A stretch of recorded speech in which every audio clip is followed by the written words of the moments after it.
Hello বন্ধুরা, বিকেল হতে ঘুম থেকে উঠেই রেডি হয়ে নিয়েছি, একটু তার সাথে একটু মেকআপও করে নিয়েছি। মেকআপ করতে করতে পাশে বর হচ্ছে এমন কথা বলছে, তো আমি এই জন্য হাসছিলাম। এই দেখো রেডি হয়ে গেছি, তো এবার হচ্ছে বেরোবো, বিকেলবেলা একটু পার্কের দিকে যাব। এই দেখো আমরা তিনজনে হচ্ছে একই রকমের ড্রেস পরেছি, এই যে বেরোচ্ছি, লিফট দিয়ে নামছি হচ্ছে।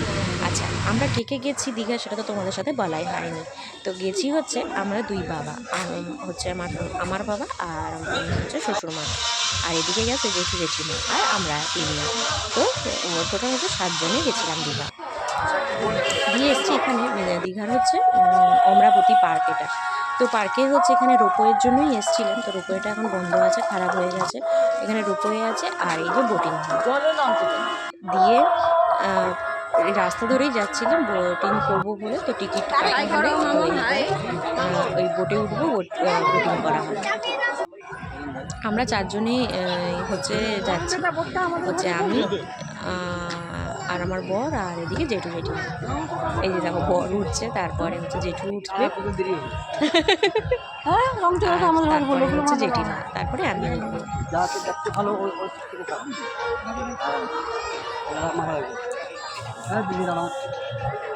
কোথায় বসছেন দুজন গেছে দিদি? আগে ইয়ে করে বসো, হ্যাঁ ভারী হয়ে যাবে, হালকা হয়ে গেল একদিকটা। জেঠিমা আসলে একটু ভয় যাচ্ছে, তো চলো বসে গেছি, বসে গিয়ে এবার বোটিং করা যাক। আমিও একটু ভয় পাচ্ছিল, জল দেখেছে তো ঠিক হয়ে গেছে। ও একবার এদিকে যাচ্ছে, একবার এদিকে যাচ্ছে, একবার আমার কোলে বসছে, একবার ওর বাবার কোলে বসছে। আর ওই ব্যাগটা কিন্তু সামনে জল টবে থেকে কিনেছি, তো তবে থেকে ওই ব্যাগটা নামিয়ে নিয়ে ধরে রেখেছি, হ্যাঁ ছাড়ছেই না।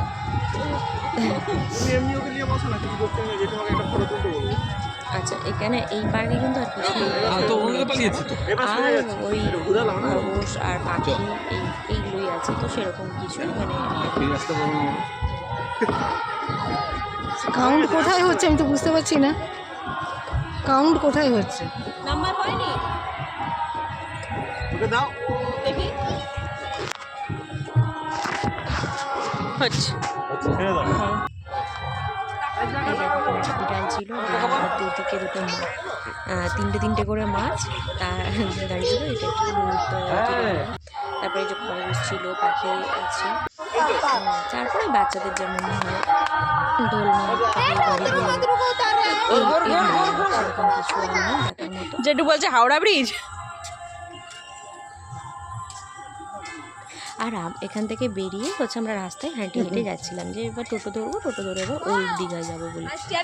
আমার মেয়ের এত চোখ, তো দূর থেকে একটা মিও আমরের কেক দেখতে পেয়ে, কেকের দোকান দেখতে পেয়েছে, তো সেইখান থেকে দূর থেকে দেখতে মা হ্যাপি খাবো, হ্যাপি টু ইউ খাবো, হ্যাপি টু ইউ খাবো, মানে এত দূরে আমরা দেখতে পাইনি। তারপরে অনেক খোঁজাখুঁজির পর দেখি হ্যাঁ সত্যি তো এখানে আছে, অন্ধকার হয়ে তারপরে হচ্ছে বেরিয়ে গেছি, 6:45 বাজে, তো বেরিয়ে গেছি, রাস্তা ধরে যাচ্ছি, টোটো ধরবো বলে। তারপরে ওই দেখো সবাই দেখছি, ওই যে দোকানটা মিও আমারের। তো আমার মেয়ে কেক খেতে খুবই ভালোবাসা ছিল, ও মানে বোঝে যে কেক মানে হচ্ছে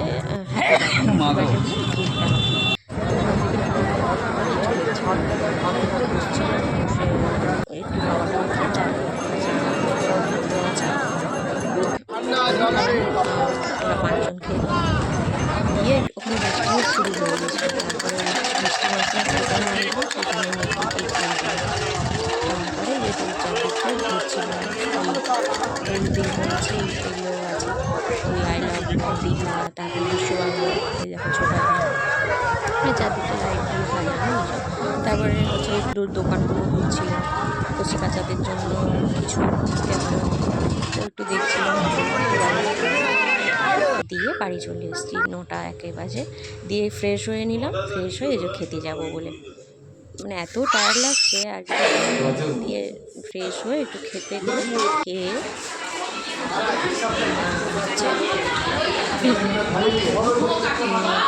ওরা তিনজন হচ্ছে বলতে জেঠু জেঠিমা ফ্রাইড রাইস আর চাউমিন।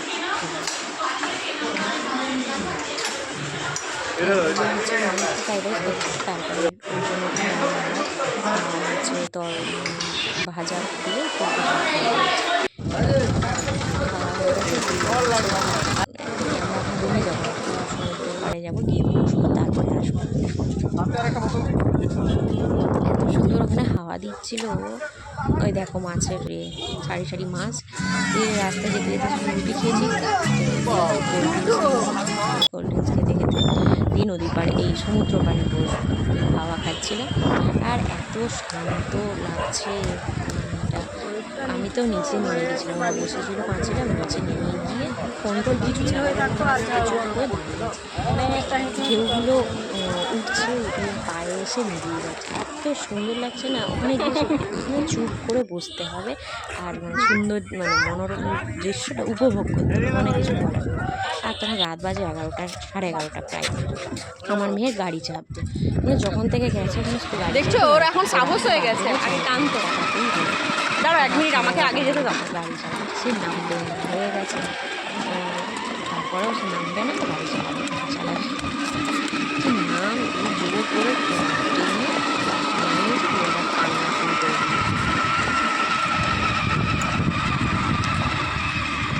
যাই হোক, এটাই তো ছোটোবেলা না, এইসব মজাগুলো কি আর বড়বেলায় করতে পারবে। যাই হোক, একটু গাড়ি চালিয়ে নিই,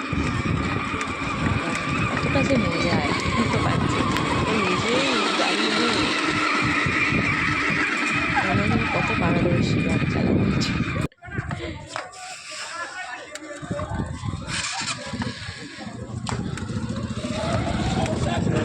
রাত 11:30 বাজে, ঘুম দিয়ে চলে এলাম রুমে। তারপরে ড্রেস চেঞ্জ করে ঘুমিয়ে পড়বো, অনেক টায়ার্ড হয়ে গেছে। আর কাল সকালে আবার ভোর ভোর উঠতে হবে, যেতে হবে মন্দিরে।